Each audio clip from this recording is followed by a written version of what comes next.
48 hours from now, polls in Mississippi and across the nation will be open for business, and it's the serious business of picking a president, congressional delegations, and important races for judicial positions. Here at home, Daja Henry from the Marshall Project talks about those key court races. Also, political professor Dr. Nathan Shrader offers his thoughts on the intent down to the wire race for the White House. And the Secretary of State gets some pushback on his push to change felony voting laws. That's all ahead this Sunday on Mississippi Insight. I'm Byron Brown. Thanks for joining us for this November 3rd edition of Insight.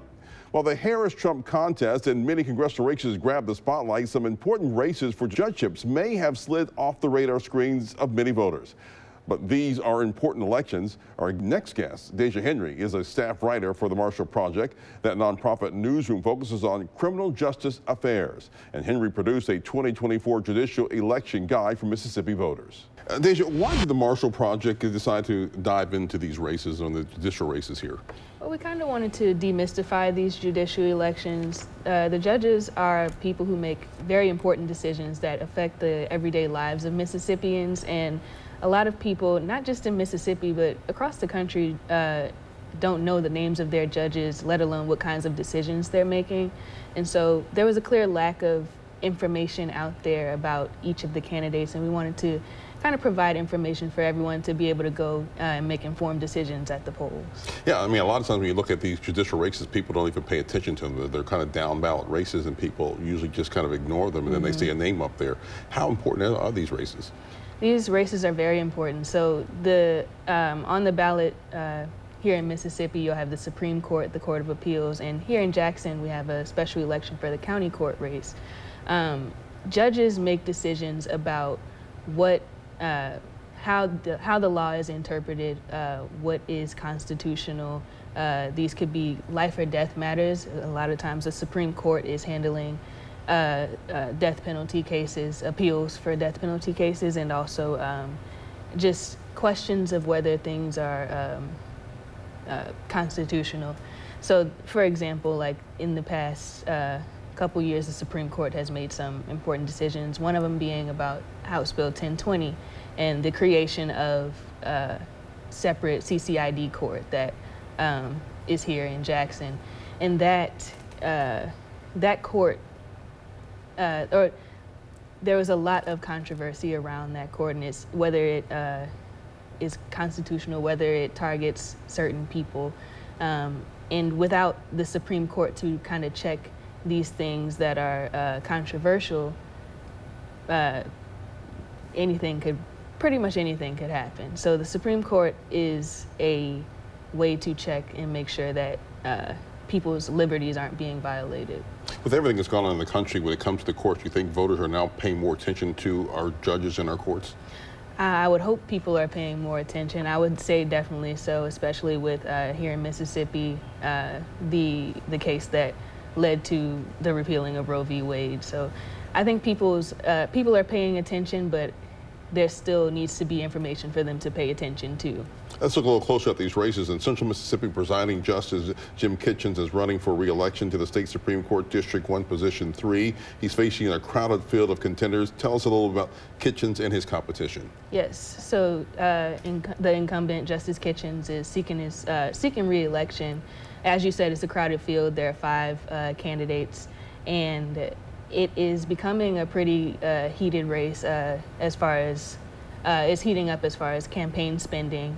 His biggest contender, I would say, is probably the state senator Jennifer Branning. She's a Republican senator out of Philadelphia, Mississippi, and she started off her campaign with a lot of money. So her campaign committee, I should say, started off their campaign with a lot of money. So they got a $250,000 loan from the candidate, in addition to a bunch of other money from special interest groups and people around the state that have brought her to almost $700,000 in campaign funding, in which she has by far the most campaign funding than any other candidate. Mm-hmm. Yeah, but she has no judicial experience. She's never served as a judge, and definitely hasn't, I understand, hasn't really a prosecutor or been in front of a court like that before. Yeah, no, she has not served as a judge. Her experience is mainly in the fact that she's a senator.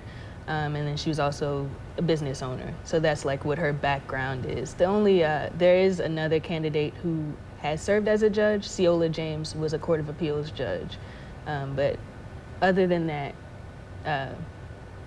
that's the summary of like judicial experience in that race. Yeah, and Kitchens, I guess, is second as far as his financing, as far as in this race. Yes. So he is.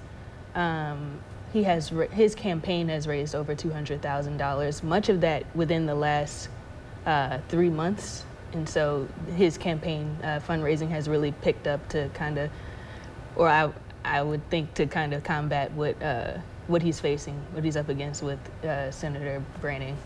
Is this unusual to see this kind of amount of money in a race, a judicial race like this?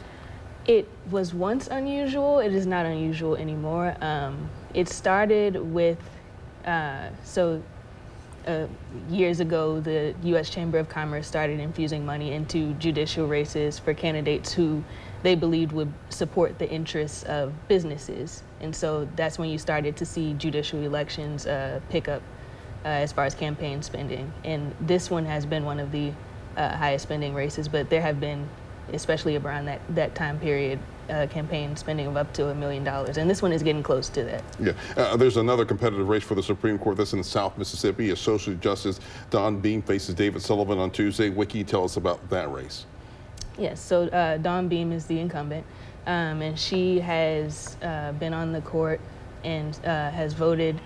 In the two cases that I like to kind of measure these by, the HB 1020 case and the case of the ballot initiative, which kind of invalidated the way that the ballot initiative process would go, basically allowing voters to get issues on their ballots.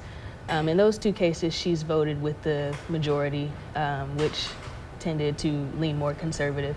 David Sullivan is her challenger. He is an attorney and has built his career on the Gulf Coast as an attorney as well. And remind us, these Supreme Court justices, they get 8-year terms, is that right? Yes, these are 8-year terms. All right.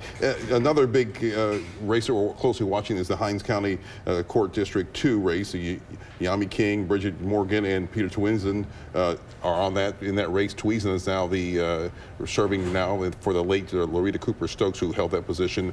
Talk about that race and why that one is so important. That one is important because this is the court that you would most likely come into contact with if you are just an everyday Jacksonian. Mm-hmm. The income, or as you said, that it is to replace the seat of the late Judge Loretta Cooper Stokes. As it stands, she was handling civil cases, so the county court is divided, its docket is divided into youth court, criminal cases, and civil cases.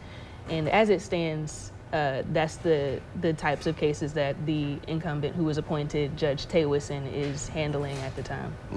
Are there key issues in these races that voters should be looking for?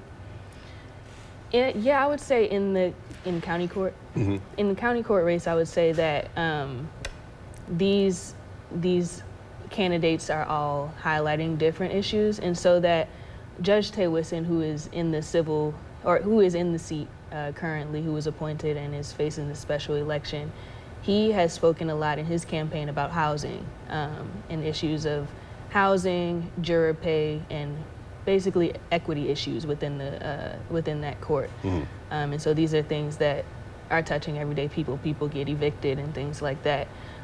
There's also this court makes decisions about civil disputes and things like that. And so these are the types of issues that are happening in county court. And again, as I said, if you are an everyday person, this is the court that you would most likely come into contact with first before you come into contact with the Supreme Court or Court of Appeals. And in the Supreme Court race, I know Justice Kitchens is a little bit more moderate than his challengers. What should people be looking for, and what are the key issues there? Mm-hmm. Yes, so it's hard to say because these elections are nonpartisan. Judicial elections are nonpartisan. So you can't look at it and say, oh, Kitchens is a Democrat or a Republican, and look at those issues that each party has. But the things that you can look at, and that I think a lot of the contributors to the campaigns look at is if he is, or Kitchens is the incumbent, so you can look at his record and what he has said about different cases. Branning is a senator, so you can look at her record and how she's voted in the Senate. But the judicial candidates will not explicitly speak about many issues because they are supposed to be seen as impartial and able to look at a case and fairly decide between parties. What national trends might impact these races and shape voters' decisions?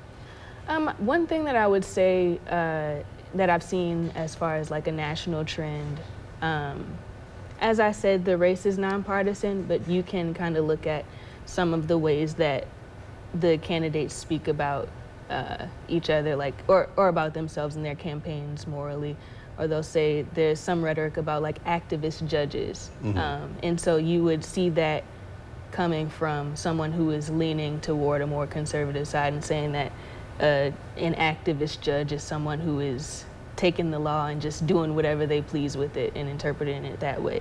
That's one thing that I've seen across the nation, is that this rhetoric about how one side or the other is interpreting the law. Daja, Henry, thank you very much. Thank you. All right, and we'll be right back.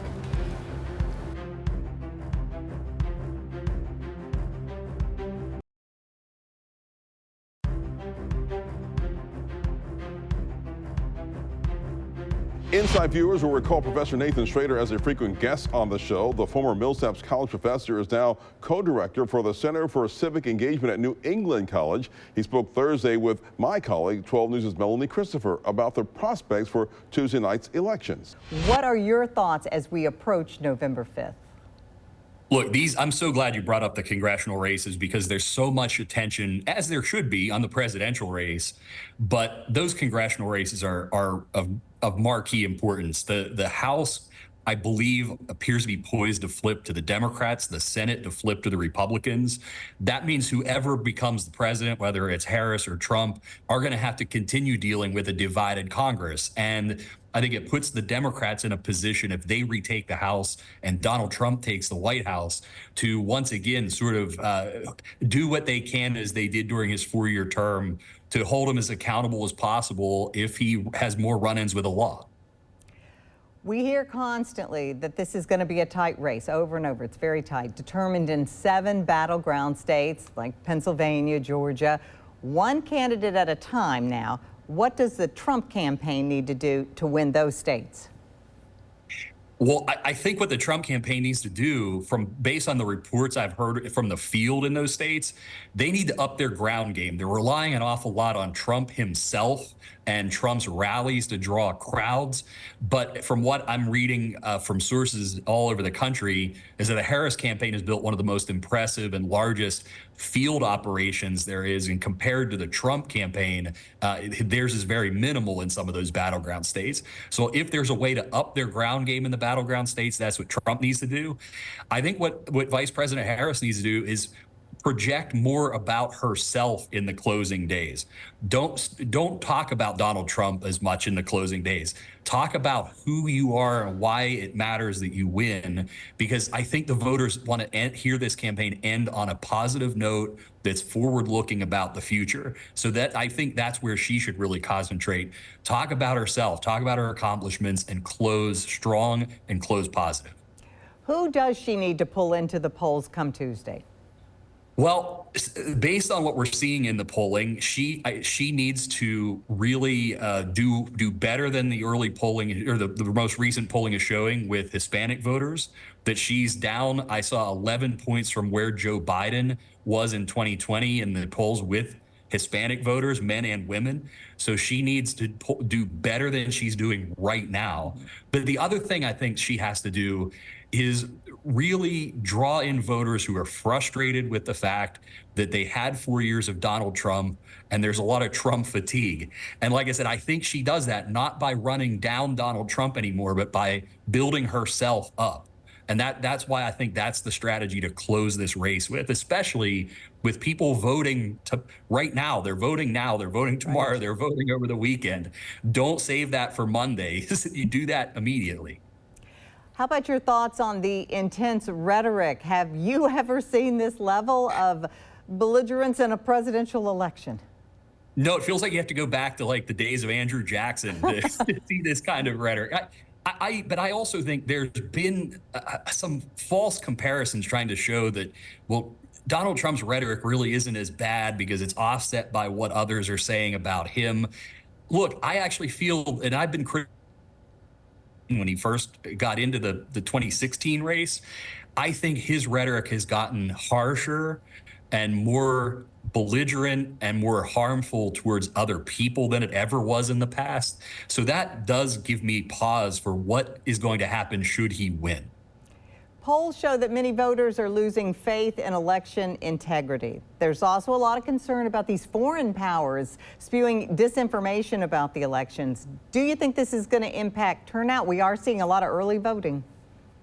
I'm not sure it's going to impact turnout, but what I'm fearful it could do is impact who people vote for, because if they're listening to information that's coming from a kind of an illegitimate or totally fraudulent source that's masquerading as real news, like what you all are doing on a daily basis, trying to give the people real news coverage about the race, if they're tuning into these suspicious and dubious sources instead, it may be giving them the wrong message about what's real and what's like an alternate reality in some ways.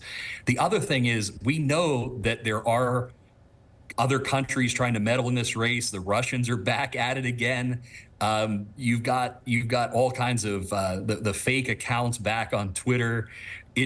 That is the one thing I just don't know how much that's going to account towards the outcome of this race, but it certainly could. I don't think it's going to suppress turnout. I think those people are still going to vote, but will they be voting based on realistic information? That's my worry.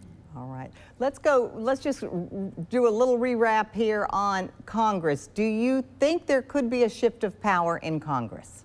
Yes, I believe, and I don't want to make this an official prediction because I don't know what the final numbers are going to look like, but based on the projections right now, I think the Democrats will take the House back, and I think the Republicans will take the Senate back.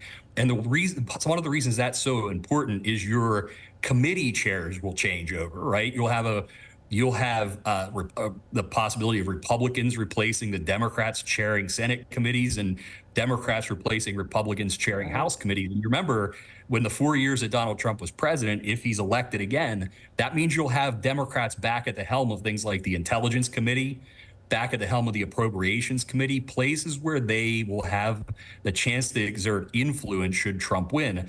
And if Kamala Harris wins, she'll have Republican committee chairs to deal with. Let's say in the Judiciary Committee, when she's trying to get judges appointed, she'll have to jump through all kinds of hurdles to get her judges confirmed, where Joe Biden has not necessarily had that struggle. He's confirmed the record number of judges. All right, very interesting. All right, Dr. Nathan Shrader, New England College, we look forward to you joining us again along with Russ Latino of Magnolia Tribune next Tuesday for election night analysis. Thank you so much for being with us. All right, thanks, Melody.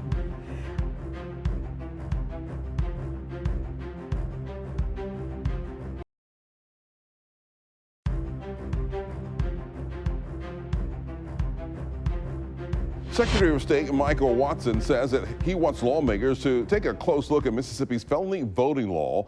It bars tens of thousands of former felons from voting in elections, even years after they have served their time. But Watson's initiative is meeting resistance from at least one Democratic lawmaker. By definition, voter disenfranchisement is the state of being deprived of a right or privilege, especially the right to vote. Representative Zakiya Summers believes all citizens should be able to exercise their right to vote. She raised concerns of fairness, justice, and rehabilitation after a recent proposal by the Secretary of State, Michael Watson.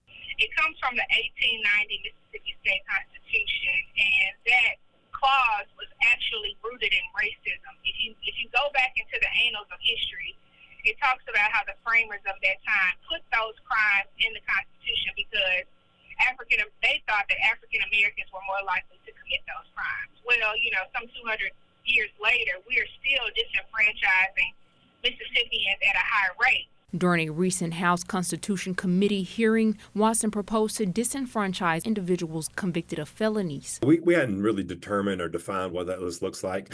What I will tell you is multiple crimes on that list I think probably shouldn't be on the list, as opposed to some other crimes. And as I mentioned, there human trafficking, some terroristic threats, some other things that are, just much more serious, in my opinion, crimes. There are currently 23 crimes that disenfranchise Mississippians from voting. Some crimes include murder, arson, larceny, and voter fraud. Organizations like MS Vote say they'll remain on the front lines to fight for democracy. Well, definitely, having like an awareness campaign. We do a lot of collaborative work with a lot of other organizations who are fighting for this issue as well. So definitely just advocating before the session starts, during the session, as well as, it's a year-round issue. From 1997 to 2024, there have only been 207 of 494 people who've had their rights restored in the voting process. Tia McKenzie, 12 News.